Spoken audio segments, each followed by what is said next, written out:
Bem-vindos, bem-vindas. Gênese, mitos da criação. Em todas as épocas, o ser humano, alguns seres humanos se perguntaram, se defrontaram com essa questão, com essa dúvida, né? De onde eu vim, para onde eu vou, quem eu sou, quem me criou, né? E como resposta foram criadas aí diversas gêneses, diversas mitologias, as mais variadas culturas, sobre as origens, né, e destino do ser humano. Parte disso é ego. Boa parte, maior parte. O ego se afirmando, o ego se apropriando das coisas, querendo ter controle, buscando garantias. Parte disso é inspiração, né? Algum ser mais elevado, algum ser com uma perspectiva diferente, intuições, estados de êxtase e assim por diante. E aí nós temos, né, as grandes, né, as mais famosas. A Bíblia relata, né, o Gênese, a Torá, Alá, parte dos egípcios, muito interessante. Os hindus, né, Brahma, Shiva e Vishnu, entre outros. Os indianos têm várias Gênesis. E depois uma série de outras menores aí, de impacto relativo, temporário e por aí vai. Então tem para todos os gostos e todas as preferências. No centro de tudo, nós, seres humanos, nosso ego, a nossa mente, querendo. Muito legal. Mas como todas as coisas, né, que existem, têm uma utilidade, e a partir do momento que elas perdem a utilidade, elas vão se desfazendo, o ser humano também tem que se encaixar em algum processo, em algum esquema, em alguma ordem, né? Claro que nós gostamos de imaginar que é tudo pra gente. O universo é todo nosso, tudo, né, veio para servir, satisfazer os interesses, as vontades e os desejos humanos, né? E quando a gente se depara com coisas diferentes, ou nós nos ajoelhamos perante esse poder maior, esse ser divino, maravilhoso, poderoso, fantástico, ou nós desprezamos, né, porque vai contra a nossa crença. Aos poucos a ciência vem mostrando que o ser humano não é centro de universo algum e que nós somos apenas um planetinha como outros tantos bilhões aí orbitando as estrelas pelo universo. Provavelmente nós não somos a única forma de vida. Existem outras. É irracional imaginar que todo o universo é populado por humanoides, né? É irracional isso. Medo também, muito medo. Pois então, o Robert Monroe, nesse belo livro, Viagem Além do Universo, um livro antigo, provavelmente você só vai conseguir ele em 95, a edição dele, terceira edição, de 1985, esse livro já estava disponível, né? Você só vai conseguir ele em sebos e provavelmente por um preço muito elevado. Alguns livros são realmente escassos, mas se você pesquisar na internet você encontra. Tanto em sebos quanto em PDF. Tem algumas versões espalhadas por aí em PDF. Então é muito bom. É o segundo livro dos 3 que o Robert nos presenteou. Nesse livro mostra o começo da jornada do Robert na Terra. Ele vem de outro planeta, que ele chama de KT-95, com um nome arbitrário. Ele vem com um amigo, são 2 espirais de energia, e eles vêm tão basicão assim, num cruzeiro, né, com outras tantas espécies, passeando pelo universo, explorando o universo, formas de vida, seres inteligentes, por aí vai. E o Robert se entusiasma com a vida humana. Um amigo dele não quer nem saber. E o Robert entra e tem a sua primeira encarnação. E aí ele relata várias encarnações que ele teve depois. E ele relata também essa interação com o amigo dele, né? E é muitíssimo interessante, muitíssimo interessante. Só que em algum momento, lá no futuro, que nem ele sabe, boa parte do livro ele não sabe, ele vai descobrir mais adiante, o Robert Monroe é essa primeira espiral, que ele chama de A. E o amigo dele, que acompanha razoavelmente, né, próximo, se perdendo um pouquinho aqui, ali dele, é o B, né, ou A e BB, que ele chama. Então lá adiante o bebê se encontra com ele, mas não reconhece ainda ele, como seu amigo que começou a jornada humana lá atrás. Porque ele já havia se modificado, a vibração dele já estava muito diferente e ele não se dá conta realmente. Mas o Robert começa a ajudar ele a tentar encontrar o amigo, a tentar entender o que é, né, a experiência humana. E os dois iniciam ali uma amizade, uma colaboração, e eles vão aprendendo muita coisa, tanto o Robert ao ensinar algumas coisas para o amigo, quanto o amigo trazendo informações para ele. Legal. Só que em determinado momento surge uma divergência. O Robert começa a contar a história humana, coisa e tal, isso e aquilo, e o bebê diz assim para ele: tem alguma coisa errada nisso aí.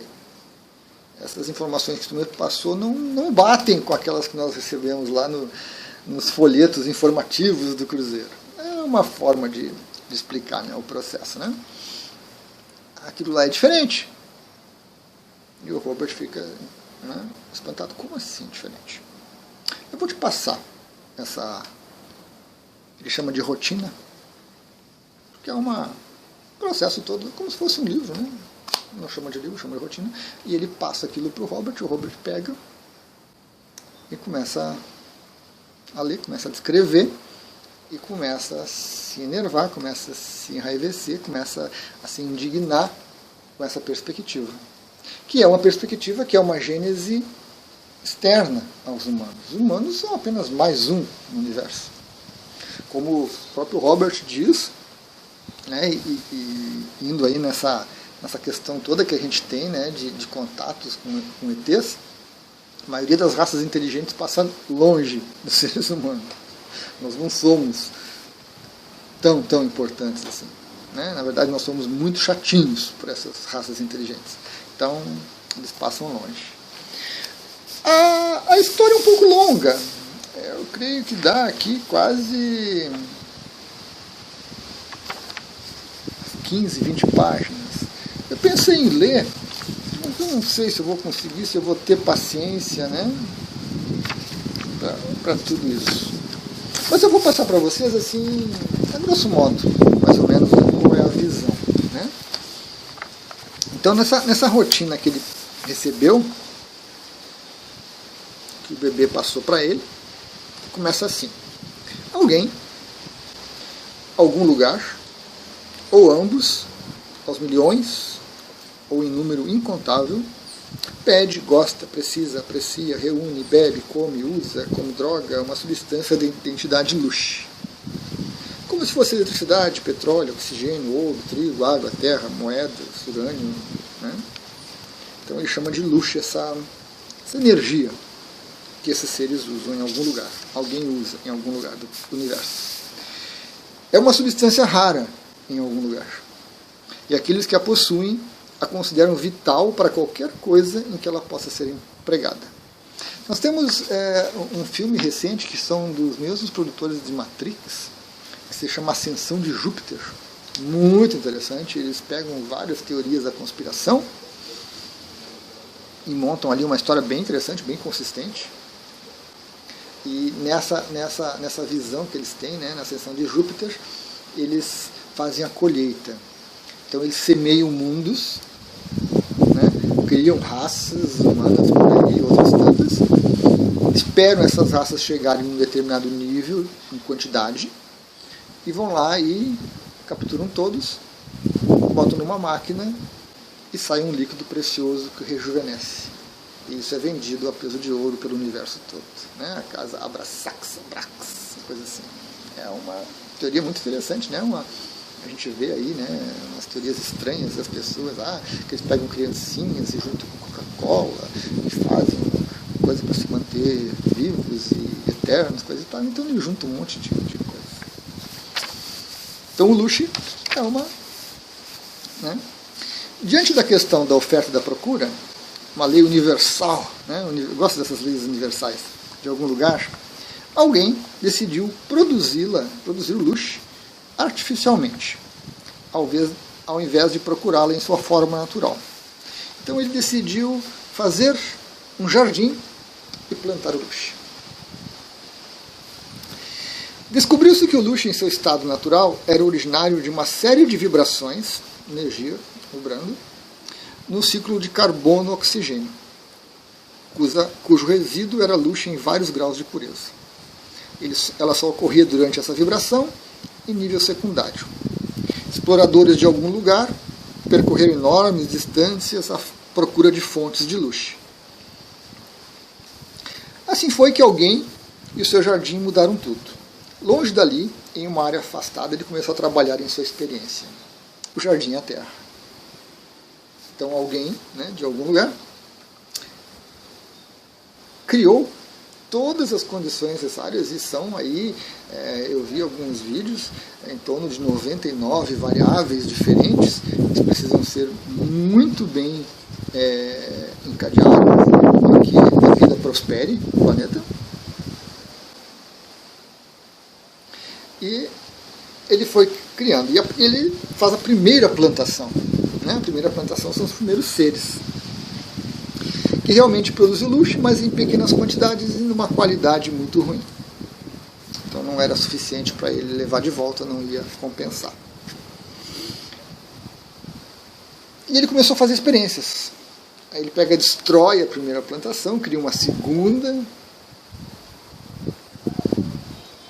que aí são vários tipos e vários tamanhos, e alguns se alimentam de plantas, e alguns se alimentam desses que se alimentam em plantas, então tem toda a cadeia alimentar. Muito interessante. A segunda plantação não foi tão boa, mudou aqui, mudou a densidade gasosa, líquida, substâncias químicas, blá. E aí foi passando, foi experimentando. Conseguia o Luche, né, que ele queria essa energia, mas não estava bom. E ele começou a estudar, observou e foi para a terceira plantação. Né? A terceira plantação era um ciclo original de carbono, oxigênio, tinha mobilidade, se movimentavam, isso e aquilo, um matava o outro. O Luche continua sendo produzido, mas numa quantidade muito grande, mas a qualidade não era legal. Continua experimentando.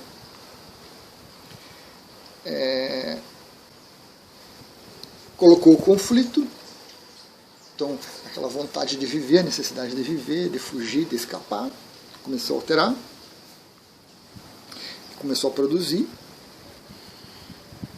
e ele continuou fazendo algumas experiências. Né? De vez em quando ele ia lá e apagava tudo, matava tudo e começava de novo.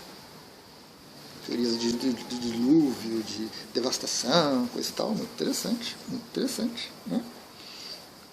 Mas ele começou a fazer essas experiências e chegou na quarta plantação.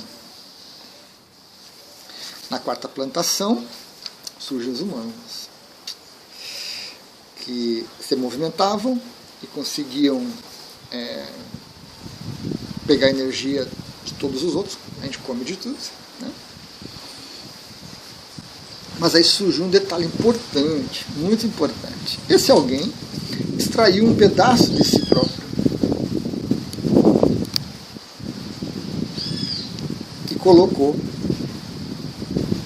nesses seres. Interessante, né? Então, essa questão dessa fagulha divina que a gente tanto vê pelas religiões e tudo mais, né? E aí, essa fagulha divina, fagulha de alguém, né? Chamamos de divino do lado, presente nessa quarta plantação dele, nessa quarta geração, vamos dizer assim, que seriam os humanos, provocou um desenvolvimento muito grande.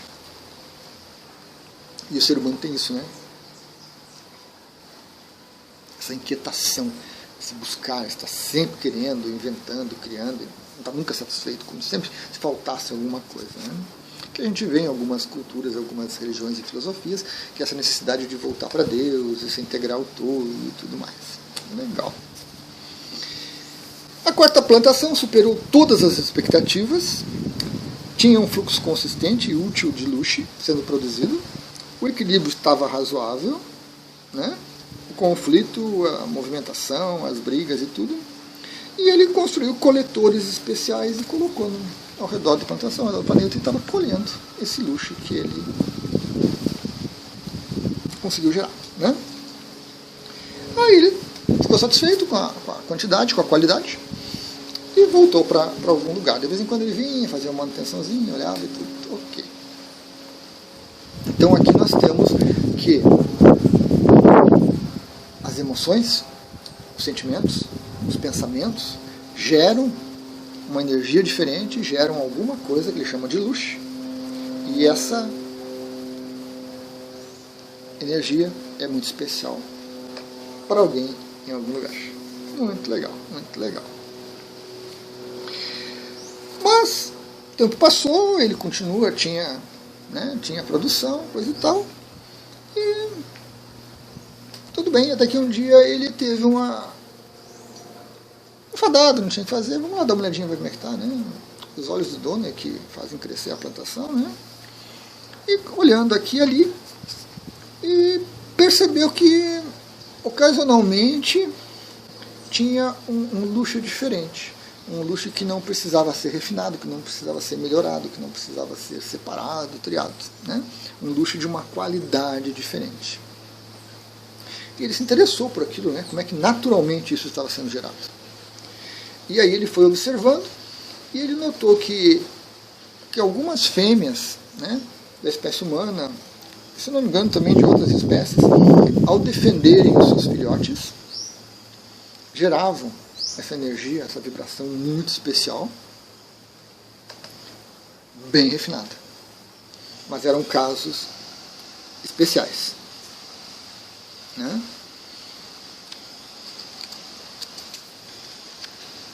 Adiante.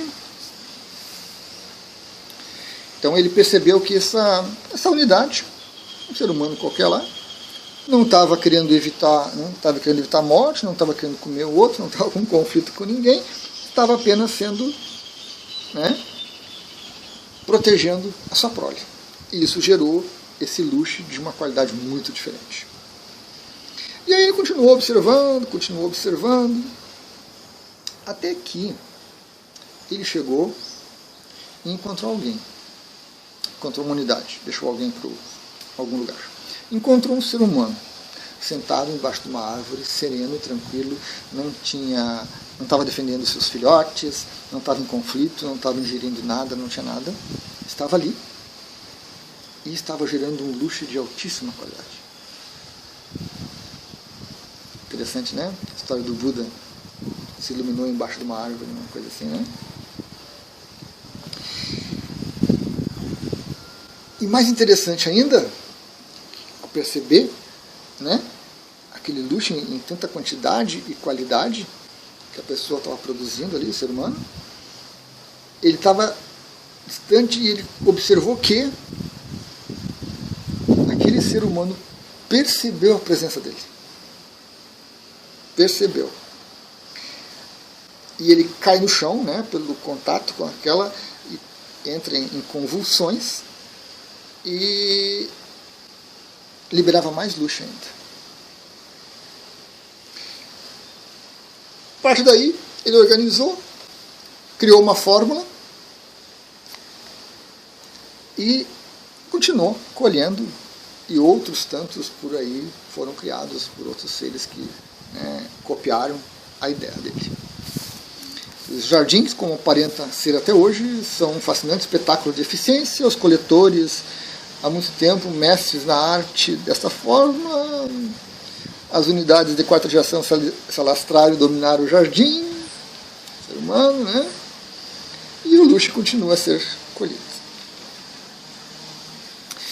Então aí o Robert Monroe pega essa rotina, pega essa história e entra em parafuso, né? Entra em parafuso. Como assim? Como assim alguém está tirando alguma coisa da gente? Como assim alguém está usando a gente para produzir algo, para consumir? Então nós somos um rebanho de vacas leiteiras, nós somos abelhas que produzem mel e o humano vem lá e pega. Então o ser humano está inserido numa cadeia alimentar maior ainda, onde nós somos apenas... E aí o Robert entra em parafuso,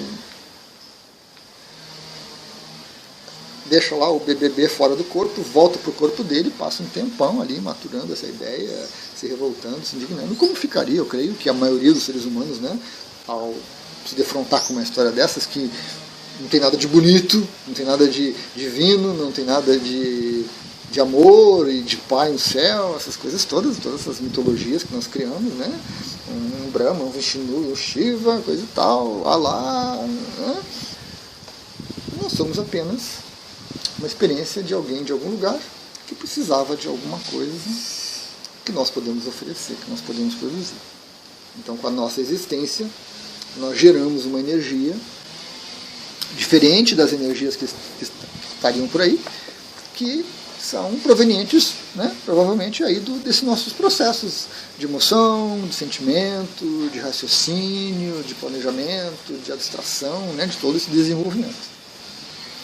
E se a gente observar todas as gêneses que a gente conhece, que a gente já leu, já estudou, aquela que a gente acredita, essa ideia se encaixa muito bem.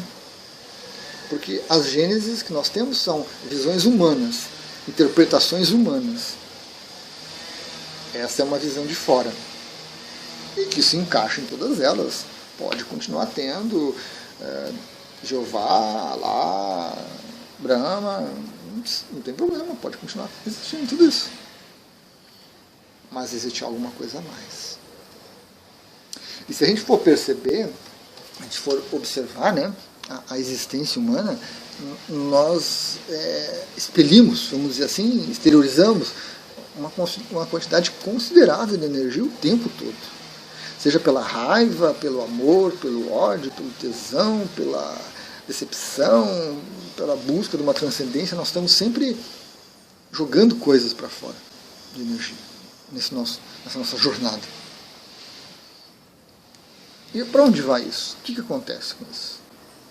A parte de pensamento mais denso, medo, angústias, coisa e tal, elas ficam ao redor do planeta. As emoções mais densas também, elas são muito, muito pegajosas, né? O próprio Monroe detecta uma camada ao redor do planeta que é a camada de pensamentos. Todos os pensamentos que os seres humanos geram.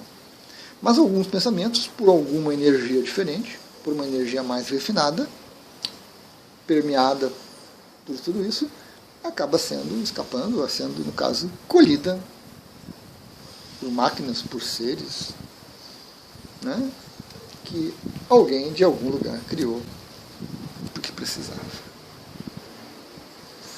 Quando eu li isso, não me causou grande problema. Né? Eu acho que esse nosso ego que se coloca no centro, que se dá tanta importância, se dá tanta relevância, é que se embate com isso, que briga com isso, que nós somos apenas um elo de uma cadeia alimentar muito maior, por assim dizer, né?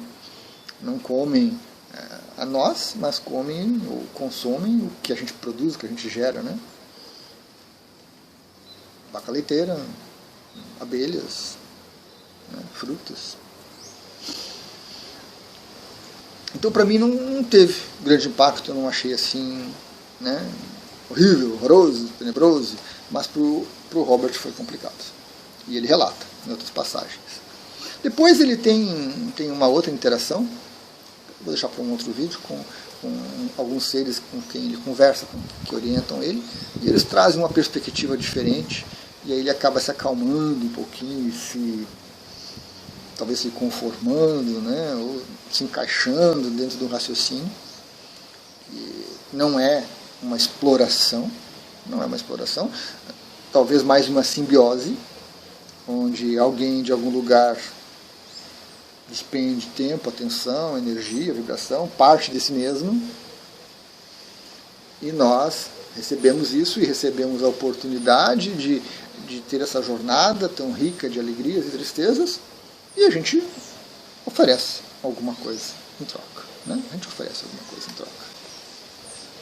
Mas em termos de mente e de ego, que se considera o centro do universo, o centro da criação, que tudo é criado à nossa imagem e semelhança, é um conflito interessante, né?